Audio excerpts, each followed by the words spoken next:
নমস্কার নমস্কার নমস্কার নমস্কার নমস্কার নমস্কার নমস্কার নমস্কার নমস্কার নমস্কার আপনাদের সবাইকে সবাইকে সবাইকে নমস্কার, সবাইকে অজস্র শুভকামনা জানাচ্ছি, সবাইকে স্বাগত জানাচ্ছি আজকের এই বৃহস্পতিবারের শরণাগত অনুষ্ঠানে এবং সবাইকে শুভ সকাল জানাচ্ছি।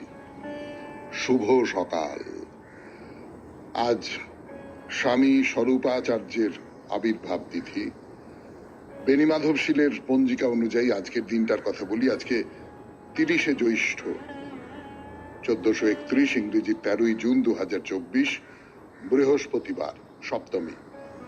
সূর্যোদয়ের সময় ভোর 4:55, সূর্যাস্তের সময় সন্ধে 6:19। আজ নক্ষত্র পূর্ব ফল্গুনী, জন্মে সিংহ রাশি, ক্ষত্রিয় বর্ণ, নরগণ। আমাদের হোয়াটসঅ্যাপে চিঠি পাঠাবার নাম্বার 9831922927। চিঠির গোড়ায় অতি অবশ্যই SG লিখে আপনারা চিঠি পাঠিয়েছেন। সেই চিঠি পড়ার দিন আজকে। চিঠির বিষয় ছিল যে রাতে মোর দুয়ারগুলি ঝড়ে ভেঙে যায়, তখন তুমি এসে দাঁড়াও আমার সামনে, তুমি এসে হাত বাড়িয়ে দাও। আমার আপনাদের জীবনের নানান অভিজ্ঞতা এই নিয়ে, তাই নিয়ে আপনারা চিঠি লিখেছেন, সেই চিঠি পড়ে শোনাবো আজকের সকালবেলা। এই হচ্ছে কথা। এই হলো আজকের অনুষ্ঠান সূচি। তাহলে আর দেরি না করে চিঠি পড়া শুরু করা যাক। প্রথম যে চিঠিটি, সেটি লিখেছেন রবীন্দ্রনাথ চক্রবর্তী, কেষ্টপুর, কলকাতা 102 থেকে। একটু গান শুনে নি, গানের পর রবীন্দ্রনাথ চক্রবর্তীর চিঠি। গানের পর ফিরে এলাম 92.7 বিগ FM এ শরণাগত অনুষ্ঠানে রবীন্দ্রনাথ চক্রবর্তীর চিঠি পড়বার জন্যে। আপনি আমার সশ্রদ্ধ প্রণাম নেবেন ও 92.7 বিগ FM এর কলাকুশলীদের আমার শ্রদ্ধা ও ভালোবাসা পৌঁছে দেবেন। এর আগে আমার কয়েকটি পত্র আপনার সংগ্রহে সম্ভবত মুছে গেছে। যখন লেখার আগ্রহ ক্রমে ক্রমে হারিয়ে যাচ্ছিল, তখন হঠাৎ এমন একটা মনের মতো বিষয় পেয়ে লোভ সামলাতে না পেরে আবার লিখতে বসেছি। এই অভিযোগটা আমাকে শুনে যেতে হবে সারা জীবন ধরে, কিন্তু আমার কিছু করার নেই। হ্যাঁ, চিঠি পড়ি। জীবনের শুরুতে পিতৃহারা হয়ে চোখের সামনে যখন সব আলো একে একে নিভতে শুরু করেছে, তখনই স্নেহের পরশে আমার মা আমার চোখের জল মুছিয়ে দিয়ে এগিয়ে চলতে শিখিয়েছিলেন। প্রথম জীবনে যে ঝড় উঠেছিল, তার তেজ খানিকটা স্তিমিত হতে শুরু করলো। 1971 সালে সদ্য কলেজ থেকে বেরিয়ে চারিদিকে অশান্ত পরিবেশে যখন বেঁচে থাকার আশা হারিয়ে যাচ্ছিল, উত্তর কলকাতার রকে বসে আড্ডা দেওয়া ছাড়া আর কোনো দিশা ছিল না, তখন হঠাৎ জামার কলারে টান পড়ল। ফিরে তাকিয়ে দেখি দাদার এক বন্ধু। টানতে টানতে নিজের বাড়িতে নিয়ে গিয়ে দেখালেন একটি বহুল প্রচারিত সংবাদপত্রে প্রকাশিত কেন্দ্রীয় সরকারের একটি চাকরির বিজ্ঞাপন। প্রতিযোগিতামূলক পরীক্ষা দেওয়ার অন্তিম দিন। পরীক্ষা দিয়ে জুটে গেল একটি চাকরি। ভাবলাম ঝড় বোধহয় থেমে গেল আর প্রকৃতি শান্ত হলো। কিন্তু হঠাৎ এক রাতে আমার মা আমার কোলে মাথা রেখে এক অজানা দেশে পাড়ি দিলেন। মাথার উপর বটবৃক্ষ যেন ভেঙে পড়ল। লড়াইয়ের যেন শেষ নেই। জীবন যুদ্ধে চলতে চলতে যখন সব দেখছি সামনে সব অন্ধকার, ঠিক তখনই দেখা পেলাম এক মহাপুরুষের। তার প্রথম উপদেশ, পিছনের দিকে তাকিও না, সামনের দিকে সাহসে ভর করে এগিয়ে যাও, আমি তোমার সাথে আছি। একটা পজিটিভ এনার্জি সারা শরীরে প্রবাহিত হলো। পিছনে পড়ে রইল সব অন্ধকার। ভোরের আলোর পরশ সারা শরীরে ছড়িয়ে গেল। আসল সত্য অনুভূত হলো। মাথার উপর দিয়ে সুখের পাখি ও দুঃখের পাখি দুজনেই উড়ে যায়, কিন্তু কেউ যেন মাথার উপর বাসা না করে। বাহ বাহ বাহ বাহ বাহ, খুব ভালো, খুব ভালো উপমা। সুখ দুঃখ জীবনে কখনো স্থায়ী হতে পারে না। স্থায়ী একমাত্র সেই একমাত্র শ্রীরামকৃষ্ণ ও মা শারদার রাতুল চরণে আশ্রয় নেওয়া। ওখানেই পরম শান্তি। শ্রোতা বন্ধুদের আন্তরিক প্রীতি ও শুভেচ্ছা জানিয়ে শেষ করি নমস্কারান্তে। রবীন্দ্রনাথ চক্রবর্তী, কেষ্টপুর, কলকাতা 102। রবীন্দ্রনাথ বাবু, অনেকদিন আপনার চিঠি পড়া হয়নি বলে অভিযোগ করেছেন আপনি, বা অনুযোগ করেছেন, অভিযোগ করেননি। আমার খেয়াল নেই, সত্যি সত্যি আপনার চিঠি সত্যি হয়তো অনেকদিন পড়া হয়নি, কিন্তু আজকে আপনার চিঠি দিয়েই অনুষ্ঠান শুরু করলাম, এবং ভারী চমৎকার চিঠি। এরপর গানের পর ফিরে আসছি পরের চিঠিতে। পরের চিঠিটি লিখেছেন সৌমিত্র চট্টোপাধ্যায়, বারুইপুর, কলকাতা 144 থেকে।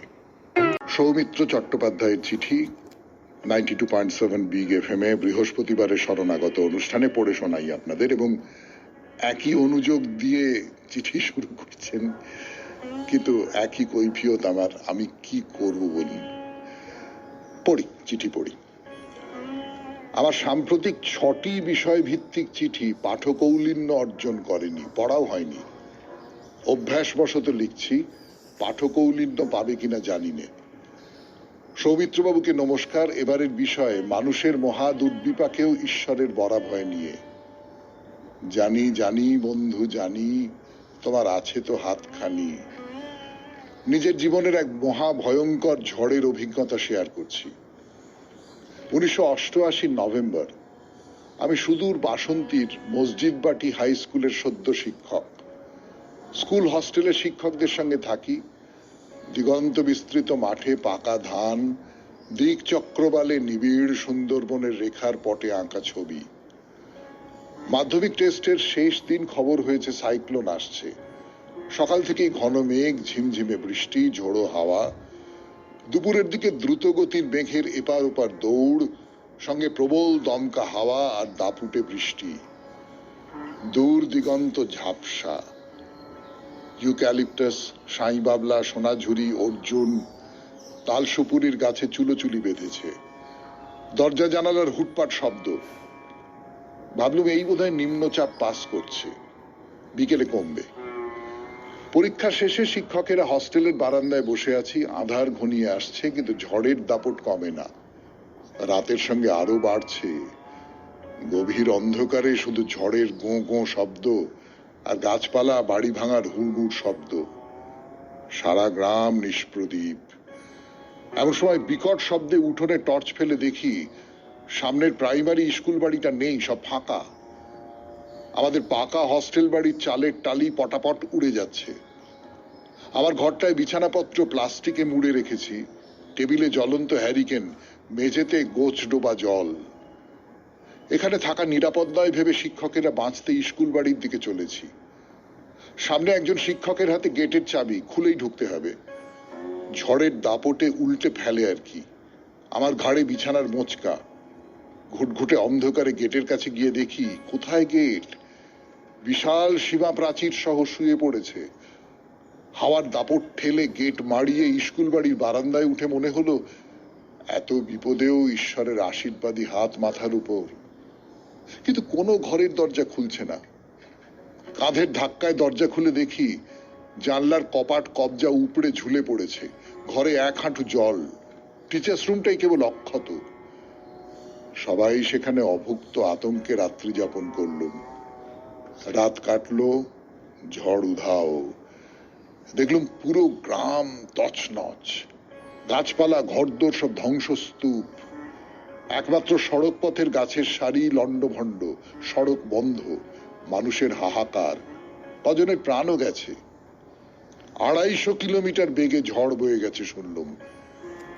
এত বিপদেও, ঝড়ে দুয়ার ভাঙলেও ঈশ্বরের অবিরল করুণা ধারা সে যাত্রা বাঁচিয়ে দিল। সৌমিত্র চট্টোপাধ্যায়, বারুইপুর, কলকাতা 144। 250 কিলোমিটার বেগে ঝড় গেছে, ভাবতেই কিরকম আতঙ্ক হয়।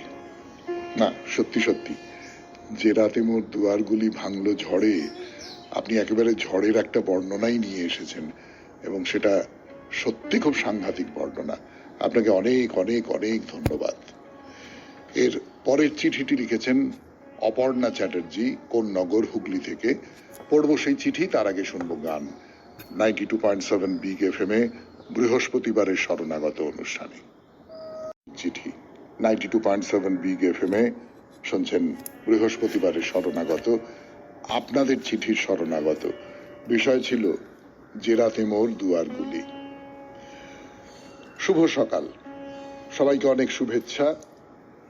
এবারের বিষয়টি শুনে বহু বছর আগের আমার জীবনের এক অভিজ্ঞতা মনে পড়ে গেল। আমি তখন আমার 2 সন্তানকে নিয়ে হাওড়াতে বাস করি। আমার স্বামী রেলে চাকরি করতেন। সেই সময় তিনি ধানবাদ গিয়েছিলেন। আমি সন্তানদের নিয়ে একাই থাকতাম। নতুন পরিবেশ, সেভাবে কাউকে চিনতাম না। একদিন রাত 10টা হবে, হঠাৎই আমার ছোট ছেলে অসুস্থ হয়ে পড়ে। এত রাতে কি করতে হবে বুঝতে পারছিলাম না। সেই সময় মোবাইল ফোনের মাধ্যমে যোগাযোগ চালু হয়নি। পাশের এক মহিলাকে মেয়ের কাছে রেখে ছেলেকে কোলে নিয়ে ডাক্তারের কাছে ছুটলাম। গিয়ে দেখলাম ডাক্তারখানা বন্ধ হয়ে গেছে। ছুটলাম তার বাড়ি। তিনি আমার ছেলেকে দেখে কিছু হোমিওপ্যাথ ওষুধ দিলেন, বললেন সকালের মধ্যে না কমলে হাসপাতালে ভর্তি করতে হবে। অত রাতে বাড়ি ফিরে ছেলেকে ওষুধ খাওয়ালাম। সারা রাত ঘুম এলো না। সকালে ছেলে কিছুটা সুস্থ হলো। মনে আছে, সারা রাত ঠাকুরকে ডেকেছিলাম। তিনি বোধ করি আমার নিবেদন শুনেছিলেন। তাই আজ মনে হচ্ছে আমরা যত কঠিন বিপদেই পড়ি, এক মনে ডাকলে তিনি ঠিক উদ্ধার করেন। এটি অপর্ণা চ্যাটার্জি, কোন্নগর, হুগলি। হ্যাঁ, এইরকম অজস্র ঘটনা থাকে। অপর্ণা দেবী যেমন লিখেছেন, যেখানে মনে হয় যে কোথাও কোনো রাস্তা নেই, চারপাশের সমস্ত দেওয়ালগুলো বন্ধ হয়ে গেছে, তার মধ্যে হঠাৎ কোথা থেকে একটা আলোর টুকরো চলে আসে, একটা আশার টুকরো চলে আসে। অনেক ধন্যবাদ আপনাকে অপর্ণা দেবী এই চিঠিটি দেবার জন্যে। এর পরের চিঠিটি লিখেছেন দিলীপ কুমার মুখার্জি, হালদার পাড়া, বজবজ, কলকাতা 137 থেকে। ফিরে আসবো সেই চিঠিতে, তার আগে শুনবো গান। ভাঙলো ঝড়ে, জানি নাই তো তুমি এলে আমার ঘরে। চিঠিপত্র, আপনাদের চিঠিপত্র দিয়ে সাজানো বৃহস্পতিবারের শরণাগত অনুষ্ঠান। এবারের যে চিঠিটি, সেটি পড়ছি। চিঠিটি লিখেছেন দিলীপ কুমার মুখার্জি, হালদার পাড়া, বজবজ, কলকাতা 137 থেকে। জেরাতে মোর দুয়ারগুলি বিষয় সম্পর্কে চিন্তা করে আমাদের যুবক বয়সে 1970-এর দশকে 5 বন্ধুর বিহার ভ্রমণের কথা মনে পড়ে গেল। সেই সময়ে কেবল বন্ধু মিলে ভ্রমণ যেন আমাদের বাঁধা গরু ছাড়া পাওয়ার মতো অবস্থা। নিজেরাই অভিভাবক। প্রথমেই আমরা টাটায় থেকে রাঁচি বেড়াতে যাই, সেখান থেকে নেতারহাট, সেখানে 2 দিন কাটিয়ে সকালের ডালটনগঞ্জগামী বাসে যাত্রা শুরু। উদ্দেশ্য বেতলা ফরেস্ট যাওয়া। দীর্ঘ বাস যাত্রার পর বাসের কন্ডাক্টরের পরামর্শ মতো ডালটনগঞ্জ শহরে না গিয়ে 8 কিলোমিটার আগে বেতলা ফরেস্টের মোড়ে সন্ধ্যার কিছু পূর্বে নেমে যাই। সেখানে গভীর জঙ্গল ছাড়া আর কিছুই নেই। বেতলা ফরেস্ট প্রায় 7 কিলোমিটার দূরে আরো গভীর জঙ্গলে। কথা ছিল বেতলা ফরেস্ট অভিমুখে যে কোনো লরি করে বেতলা ফরেস্টে যাওয়া। রাত 8টার সময় বাস আসার আগেই আমাদের গন্তব্যে পৌঁছানোর কথা ছিল। আমরা খুবই আনন্দে আছি। 2-4টে লরি না দাঁড়িয়ে চলে গেল। এক পুলিশ ইন্সপেক্টরকে বাইকে যেতে দেখে কথা বলার চেষ্টা করি, কিন্তু উনি আরো বেগে চলে যান। পূর্ণিমা রাত, সন্ধে হয়েছে। এমন সময় স্থানীয় এক শিক্ষক আমাদের হিন্দিতে বললেন, এটা সম্পূর্ণ ডাকাতির এলাকা, কোনো গাড়ি এখানে থামবে না। ভল্লুক ছাড়াও ডাকাতি করে মেরে জঙ্গলে ফেলে দিলে কেউ টের পাবে না। এখনই দ্রুত ডালটনগঞ্জের দিকে হাঁটা শুরু করে দিন। 2 ইঞ্চি ছুরি আত্মরক্ষার জন্য বার করে ঠাকুরের নাম স্মরণ করতে করতে দ্রুত হাঁটা শুরু করেছিলুম। দূর থেকে আসা কোনো আদিবাসী আসতে দেখে মনে হচ্ছিল বোধহয় ডাকাত নয় তো ভল্লুক আসছে। কোনো গাড়িকে হাত জোর করে দাঁড়াতে বললেও দাঁড়ায়নি। যাই হোক, প্রায় 3 কিলোমিটার আসার পর একটা লরি আমাদের তুলে নিল। আমি ড্রাইভারকে জিজ্ঞাসা করায় সে বলল, দূর থেকে আপনারা যে টুরিস্ট তা বুঝতে পেরে গাড়ি দাঁড় করিয়েছি। ডাকাতির এলাকা বলে কেউ এখানে গাড়ি দাঁড় করায় না। কিছু সময় পরে আমরা ডালটনগঞ্জে এসে পৌঁছেছিলাম। এই বিপদের মুহূর্তে ভগবান যেন ড্রাইভার রূপে তার দুয়ার খুলে দিলেন আমাদের উদ্ধার করতে। আপনি সমস্ত কলাকুশলী ও শ্রোতাবৃন্দকে প্রণাম জানাচ্ছি। বিনীত দিলীপ কুমার মুখার্জি, হালদারপাড়া, বজবজ, কলকাতা 137। ধন্যবাদ দিলীপ বাবু, সত্যি খুব রোমাঞ্চকর অভিজ্ঞতা। আপনাদের যে তখন কি অবস্থা হয়েছিল সেটা ভাবতে বেশ আতঙ্কই হচ্ছে, সত্যি কথা বলতে কি। এর পরের চিঠিটি প্রায় বলা যেতে পারে কবিতায় লেখা। কবিতায় নয়, কিন্তু খুব সাজিয়ে গুছিয়ে লেখা। লিখেছেন নৈহাটি থেকে শুভ্রা। তার চিঠি পড়ব, তার আগে শুনবো গান। শুনছেন শরণাগত, জীবনের সহজ পাঠ, 92.7 বিগ FM এ। শুভ সকাল শরণাগত সৌমিত্র দাদাকে আর আমার সকল রেডিও বন্ধুদের অনেক শুভেচ্ছা। এবারের বিষয় যে রাতে মোর। দাদাকে কুর্নিশ বিষয় নির্বাচন নিয়ে। যে রাতে মোর দুয়ারগুলি ভাঙলো ঝড়ে, জানি নাই তো তুমি এলে আমার ঘরে। সত্যি সে এক ঝড়ই বটে। আচমকা এক সুখের নীড় ভেঙে গেল। তাহলে একটু গোড়ার কথাই বলি। এখন একটা কথা খুব শোনা যায়, পাপাকে পরিহা। তাই আমি সত্যি তাই ছিলাম, তাও আজ থেকে বহু বছর আগেই। আমার বাবা জীবনে কোনোদিন মা ছাড়া অন্য নামে ডাকেনি। সমস্ত অনুচ্চারিত কথা, ইচ্ছে, বায়না নিমেষে বুঝে ফেলতো সেই মানুষটি, আর নিজের যথাসাধ্য চেষ্টা করত পূরণ করতে। তা সেই স্বভাবে শান্ত অথচ আপাত কঠিন মানুষ মাত্র 12-14 দিনের অসুস্থতায় চলে গেল না ফেরার দেশে। ভেতর ভেতর যে এত ভেঙে পড়েছিল শরীর, কাউকে জানতেও দেয়নি। আমি তখন 5 মাসের অন্তঃসত্ত্বা। বাবা চলে গেল মানে আমার পৃথিবী দুলে উঠল, কিন্তু আসন্ন সন্তানের কথা ভেবে শোকও করতে পারছি না। তারপর যথা নিয়মে বাবার পারলৌকিক কাজ মিটল। সেদিন চূড়ান্ত মন খারাপ নিয়ে কখন যেন ঘুমিয়ে পড়েছি। শুনলাম বাবার কণ্ঠস্বর, বলছে, হ্যাঁ রে মা, কদিন বাড়ি ছিলাম না, তোরা একদম শ্রাদ্ধ শান্তি করে ফেললি। পরিষ্কার আমার সৌম্য দর্শন বাবাকে দেখলাম। সে তো শুভ্র পাজামা পাঞ্জাবিতে দাঁড়িয়ে আমার ঘরের দ্বারে। হ্যাঁ হ্যাঁ, সে রাতে বাবা সত্যি আমার কাছে এসেছিল আর আমায় জানিয়ে দিয়েছিল সে আসছে আমার কাছে। তারপর 25 বছর কেটে গেছে, আর কোনোদিন কোনো স্বপ্নেও বাবা আসেনি আমার কাছে। আর আসবেই বা কি করে, কারণ সেই সেদিন থেকে তো আমার কাছেই আছে বাবা, আমার সন্তান হয়ে। হয়তো এই চিঠি শব্দসীমা পেরোলো, কিন্তু কি করব, বাবার কথা যে ফুরোয় না। আজও অমলিন তুমি আমার বুকের মধ্যে স্মৃতির পাতায়। ভালো থেকো, শুভ্রা, নৈহাটি। খুব ভালো লাগলো আপনার চিঠি, খুব ভালো লাগলো। এবং এর মধ্যে দিয়ে একটা খুব বড় সত্য বেরিয়ে এসেছে, জানেন, নিশ্চয়ই জানেন, আপনি বুঝতে পেরেছেন। সেটা হচ্ছে যে, হ্যাঁ, একজন চলে যান, তার জায়গায় অন্য আরেকজন আসেন। তিনি তার জায়গা তার মতন করে, অন্য রকম করে, আপনার সন্তান তো ঠিক আপনার বাবার মতন করে নয়, অন্য রকম করে তা পূরণ করে দেন। আপনার ক্ষেত্রেও তাই হয়েছে। এইটাই জীবনের ধারাবাহিকতা, এইটাই জীবনের বয়ে চলা। আপনাকে অনেক ধন্যবাদ। এর পরের চিঠিটি লিখেছেন নাম প্রকাশে অনিচ্ছুক এক শ্রোতা।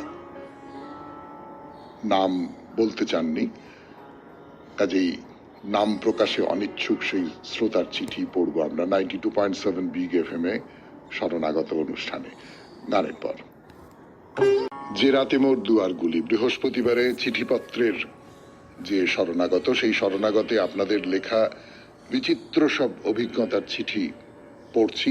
তার ভেতর থেকে একটি কথাই বেরিয়ে আসছে, যে রাতে আমার দুয়ারগুলি ঝড়ে ভেঙে যায়, সে রাতেই তিনি এসে দাঁড়ান ভরসা হয়ে। পড়ি সেই চিঠি।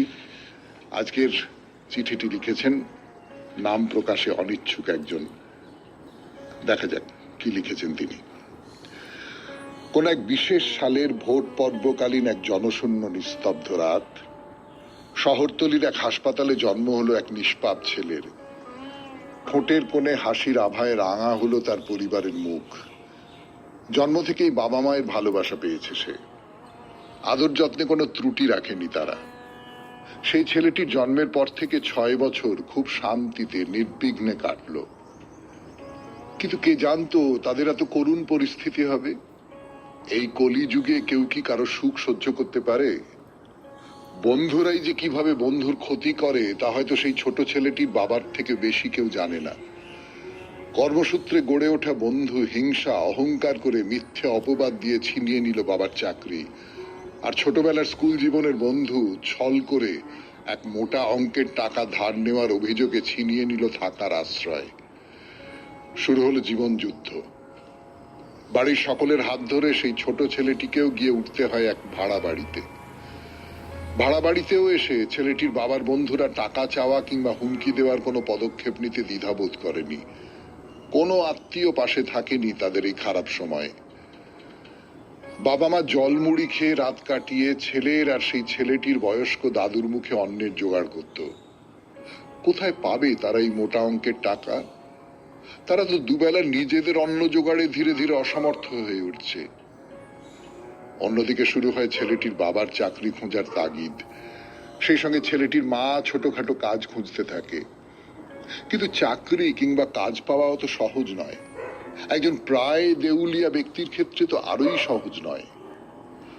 অবশেষে তার মা কাজ পায় শাড়ির ব্লাউজ সেলাই করার। সেই ছেলেটি দেখত তার বাবা মা একত্রে মিলে রোজ 7-8 ডজন শাড়ি ব্লাউজ সেলাই করত। কিন্তু আশ্চর্যের বিষয়, তার বাবা মা কোনোদিন ছেলেটির পড়াশোনা বন্ধ করেনি। সেই ছেলেটিও ছিল মেধাবী, তাই তো সে কিছুটা হলেও সেই বয়সে বুঝতো তার বাবা মায়ের কষ্ট। পড়ার বই খুলে পড়ার ছল করে ভাবনাচ্ছন্ন হয়ে সেই ছেলে বুঝতে চেষ্টা করত পরিস্থিতির জটিলতা। চারিদিকের এত আঘাত যেন সেই ছেলেটিকে ক্রমে আরো সরলতার অধিকারী করে তুলতে থাকে। সময় কাটতে থাকে, বাবার চেষ্টা ফল এনেছে। তার বাবা এখন এক কোম্পানির কর্মচারী। মা এখন সেলাইয়ের কাজ ছেড়ে নিজের গৃহের কাজে মন দিয়েছে। সেই সঙ্গে বন্ধুদের সব চক্রান্ত ধরা পড়েছে। ভাগ্যক্রমে তার বাবা টাকা জমিয়ে একটি ছোটখাটো ফ্ল্যাট কিনেছে। সেই ছেলেটিও এখন স্কুলের গণ্ডি পেরিয়ে কলেজের প্রথম বর্ষের ছাত্র। একসময় তার বাবার যে নিজের পায়ে দাঁড়ানোর তাগিদ ছিল, সেই তাগিদ আজ এখন ছেলেটির মধ্যে। বাবা মায়ের নিঃস্বার্থ ভালোবাসা পেলেও তাদের দুর্দিনে তথাকথিত আত্মীয়দের থেকে সেই ছেলেটিকেও পেতে হয়েছে দুর্নাম, পেতে হয়েছে চিটিংবাজের মতো অপবাদ। খারাপ দিনে তো তাদের পাশে কোনো আত্মীয় ছিল না, আজও সেরকম কেউ আছে বলে মনে হয় না। যাই হোক, সেই ছেলেটির বাবা মায়ের কষ্টের দিন এখন অনেকটা লঘু হলেও সেই ছেলেটি নিজের পায়ে দাঁড়ানোর লড়াই এখনো চলছে। ছোট থেকেই সেই ছেলে ঈশ্বর প্রেমী। ঈশ্বরের প্রতি তার ভরসা কোনোদিন ফুরাবে না। সেই জন্যেই হয়তো সেই ছেলে এত সরল। সেই ছেলের রূপের সৌন্দর্য নেই, নেই সুন্দর হয়ে ওঠার আশা। সে শুধু তার মনকে সুন্দর করতে আগ্রহী, নিজের পায়ে দাঁড়িয়ে উঠতে আগ্রহী। বাবা মায়ের ঋণ শোধ করতে চায় না সে, শুধু চায় নিজের পায়ে দাঁড়িয়ে বাবা মায়ের ঠোঁটের কোণে হাসি ফোটাতে। সেই ছেলের পথ চলা হয়তো অনেক বাকি। অতিরিক্ত সরলতা নরম মনের জন্য হয়তো এই নিষ্ঠুর পৃথিবী থেকে তাকে পেতে হবে অনেক আঘাত। তবুও সেই ছেলের নেই কোনো দুঃখ, কারণ সে ঈশ্বর প্রেমী। ঈশ্বর চর্চা তাকে মানসিক শান্তি দেয়। জীবন পথে যেতে যেতে সে জানে একমাত্র তার কর্মেই রয়েছে তার অধিকার। সেই ছেলেটি ভুলবে না তার এবং বাবা মায়ের কাটানো সেই রাত্রিময় জীবন। আর সে সবসময় মনে রাখবে ঈশ্বর তাদের দুঃখের দিনে কিভাবে মনে বল জুগিয়েছে। যে রাতে মোর দুয়ারগুলি ভাঙলো ঝড়ে, জানি নাই তো তুমি এলে আমার ঘরে। ইতি নাম প্রকাশে অনিচ্ছুক এক শরণাগত শ্রোতা। এই যে নাম প্রকাশে অনিচ্ছুক, এটা অনেক কথা বলে দিচ্ছে, কিন্তু বলে দিচ্ছে যে এটা যিনি লিখেছেন, মানে অন্তত অনুমান করছি এটা তার নিজের জীবনেরই কথা। নিজের জীবনের এই সমস্ত কটু কথাগুলো না বলতে চান না, সেই জন্য বলেননি। কিন্তু এই যে জীবনের একটা অভিজ্ঞতা, বড় হয়ে ওঠা, নানান কষ্ট অপমান এসবের মধ্যে দিয়ে বড় মর্মস্পর্শী এই ঘটনা, এই চিঠি। আপনাকে অনেক ধন্যবাদ। এর পরের চিঠিটি লিখেছেন মুকুল সিনহা।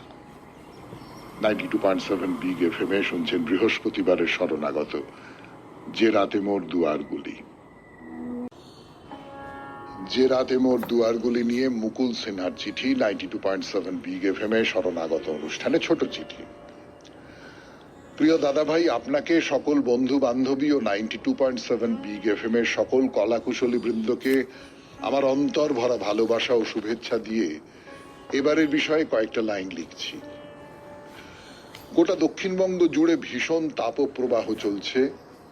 জলাশয়ে জল শুকিয়ে যাচ্ছে, গাছপালার রং বিবর্ণ, নরনারী পশু পাখির প্রাণ যাই যাই, আকাশে কালো মেঘের দেখা নেই, চতুর্দিক ধু ধু প্রান্তর। সবারই অপেক্ষা কবে আসবে শীতল জল ভরা বৃষ্টি। কালো মেঘের গায়ে বিদ্যুৎ খেলে যাবে, বজ্রপাত হবে। তবু সেই অভিপ্রেত বৃষ্টিও আসবে, সবারই দেহ মন প্রাণ জুড়িয়ে দেবে, ভরিয়ে দেবে। দুঃখ কষ্টের পরে যেমন সুখ, তেমনি প্রচন্ড তাপপ্রবাহের পরে বৃষ্টি বৃষ্টি বৃষ্টি। শুধু আমার ঘরে নয়, সকল ঘরেই ঠান্ডা প্রাণ জোড়ানো বৃষ্টি। কবিগুরুকে প্রণাম জানিয়ে বলি, জানি জানি বন্ধু জানি, আছে তো তোমার হাতখানি। ভুল থাকলে দয়া করে মার্জনা করবেন, বিনীতা, মুকুল সিনহা। প্রচন্ড গরমের মধ্যে বৃষ্টির আকাঙ্ক্ষা, এবং সেই বৃষ্টি সেও যেন ঈশ্বরের হাত হয়ে আসে। ঝড়ের পরে তিনি আসেন, দাবদাহের পরেও তিনি আসেন। ভুল থাকলে দয়া করে মার্জনা করবেন, এই কথা লিখেছেন। সেই ভরসায় বলি, জানি জানি বন্ধু জানি, তোমার আছে তো হাতখানি। আপনি লাইনটা একটু ভুল লিখে ফেলেছেন। যাই হোক, আপনাকে ধন্যবাদ। এরপর গানের পর 92.7 বিগ এফএম এ শরণাগত অনুষ্ঠানে যে চিঠিটি পড়ব সেটি লিখেছেন সঞ্জয় ঘোষ, সল্টলেক থেকে। ফিরে আসছি গানের পর। 2.7 বিগ এফএম এ শরণাগত অনুষ্ঠান শুনছেন। বৃহস্পতিবারের শরণাগত, আপনাদের চিঠিপত্রের শরণাগত, নানান অভিজ্ঞতার রঙে রঙিন এই বৃহস্পতিবারের শরণাগত বিষয় ছিল যে রাতে মোর দুয়ারগুলি। তাহলে সঞ্জয় ঘোষ সল্টলেক থেকে যে চিঠিটি লিখেছেন সেটি পড়ে শোনাই। গভীর রাত, আমি আমার সুপরিচিত শোবার ঘরে গভীর নিদ্রায় মগ্ন। হঠাৎ অদ্ভুত অস্বস্তি নিয়ে জেগে উঠলাম। ঘরে নিশ্ছিদ্র অন্ধকার, নিজের হাত পা দেখা যাচ্ছে না। জানলা দিয়ে রাস্তার আলো আসে, এখন তাও নেই। জানলা কোথায় বোঝা অসম্ভব, খালি ঘন অন্ধকার। আন্দাজে হাত বাড়ালাম, পত্নী উধাও। ভাবলাম জল খাই। জলের গ্লাস খাটের পাশে টেবিলে থাকে। হাত বাড়িয়ে জলের গ্লাস না পেয়ে খাট থেকে নামলাম। 3-4 পা হেঁটেও টেবিল খুঁজে না পেয়ে ভাবলাম খাটে বসে পত্নীর প্রতীক্ষা করি। কিন্তু পেছন ফিরে বেশ কয়েক পা হেঁটেও খাটে ফিরতে পারলাম না। হয়তোবা অন্ধকারে দিক ভুল হয়েছে। আরো কয়েক পা হেঁটেও যখন খাট আসবাবপত্র কিছুই পেলাম না, আতঙ্কিত হয়ে পড়লাম। এ কি হলো? আতঙ্কে দৌড়তে শুরু করলাম, সামনে পেছনে ডান দিকে বাঁ দিকে। আশ্চর্য, অনেক অনেক দৌড়েও আমি দেওয়াল আসবাবপত্র কোথাও কোনো ধাক্কা খেলাম না। যেন চারিদিকে মহাশূন্যতা বিরাজমান, ও আমি একটা কিছুর ওপর দৌড়দৌড়ি করছি। দৌড়তে দৌড়তে ক্লান্ত হয়ে বসে পড়লাম, ও কোথায় বসছি বুঝতে গিয়ে হাতে একটি ছোট ধাতুর চাকতি পেলাম। অন্ধকারে দেখা অসম্ভব, কিন্তু চকচক করে উঠল। মন বলল এটি সোনা, 5 গ্রামের গিনি। রাগে মাথায় বস্তুটি ছুঁড়ে ফেললাম। ঠন করে আওয়াজ হলো। পুনরায় কোথায় বসেছি বুঝতে বসার জায়গায় হাত বোলালাম, ও এবার ওই চাকতি অথবা গিনি দুটো পেলাম। তাও ছুঁড়ে ফেলে পুনরায় বসবার জায়গায় হাত দিলাম। এবার 4টি ওই প্রকার গিনি পেলাম। প্রতিবার গিনি ছোঁড়ার সঙ্গে গিনি দ্বিগুণ হয়ে ফিরে আসতে লাগলো। ক্রমে গিনির ঢিপি সৃষ্টি হলো। অন্ধকারে গিনি দিয়ে কি করব বুঝতে না পেরে বিরক্তিতে গিনির ঢিপিতে সজোরে লাথি মারলাম। ঝনঝন আওয়াজ করে গিনিগুলো চারিদিকে ছড়িয়ে পড়লো। অন্ধকারে কি হলো বুঝলাম না, কিন্তু আশ্চর্য, হাতে স্পর্শ পেলাম একটি নয়, দুটো গিনির ঢিপির। খেলা চলতে থাকলো। প্রত্যেক লাথিতে গিনির ঢিপি দ্বিগুণ হতে লাগলো। ক্রমে অসংখ্য গিনির ঢিপি তৈরি হলো। একটি গিনির দাম 35,000 টাকা হলে এখানে কত টাকার গিনি আছে? 100 কোটি না, 1000 কোটি না, লক্ষ কোটি। মানুষ টাকার গোলাম।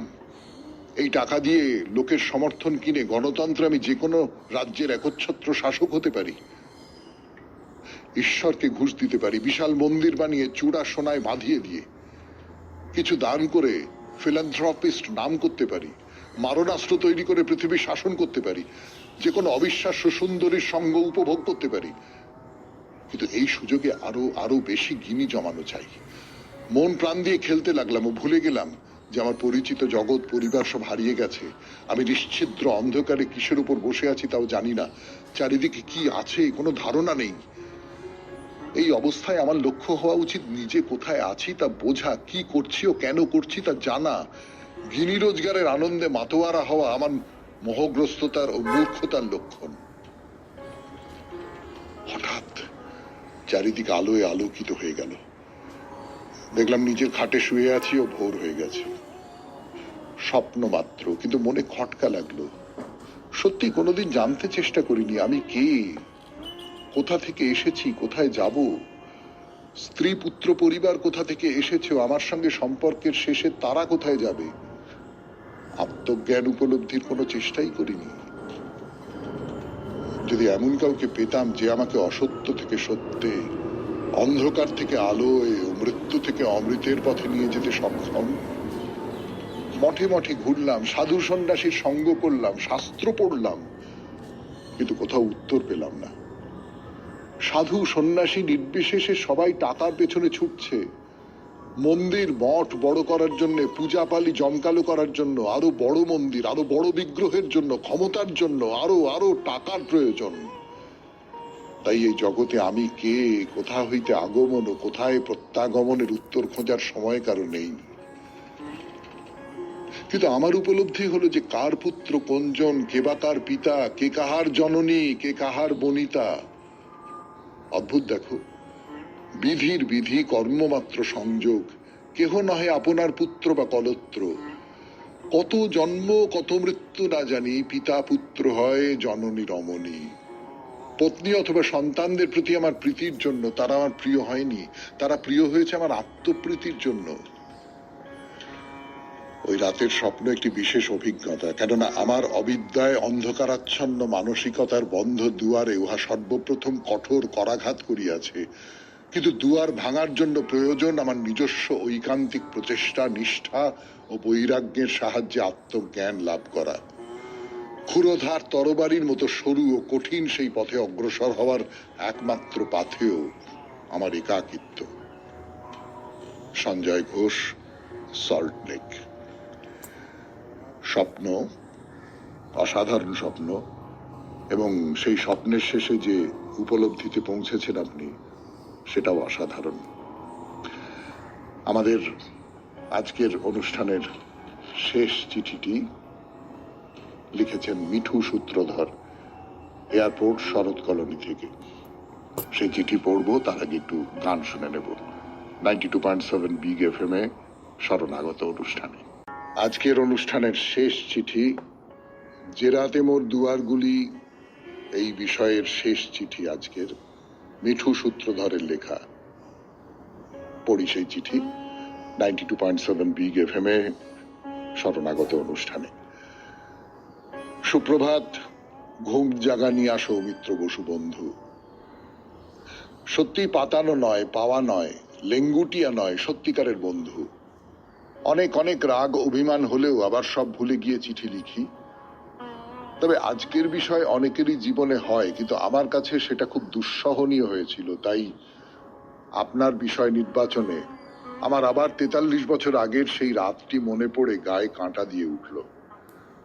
আপনার কাছে জানাই, যদি নির্বাচিত হই তবে সবার জন্য পড়বেন, না হলে আপনি অন্তত পড়বেন, তো এটাই সান্ত্বনা। 13ই মার্চ 1981 আমার বিয়ের রাত। ভয় পাবেন না, অন্য কিছু ভাববেন না যে বর আসেনি, বা ঝামেলা করে বর উঠে গেছে, বা বরপণ নিয়ে ঝামেলা, এসব কিছুই নয়। রাত 1টা নাগাদ বিয়ের সব কাজকর্ম সারা আমাদের বাসর দেওয়া হলো।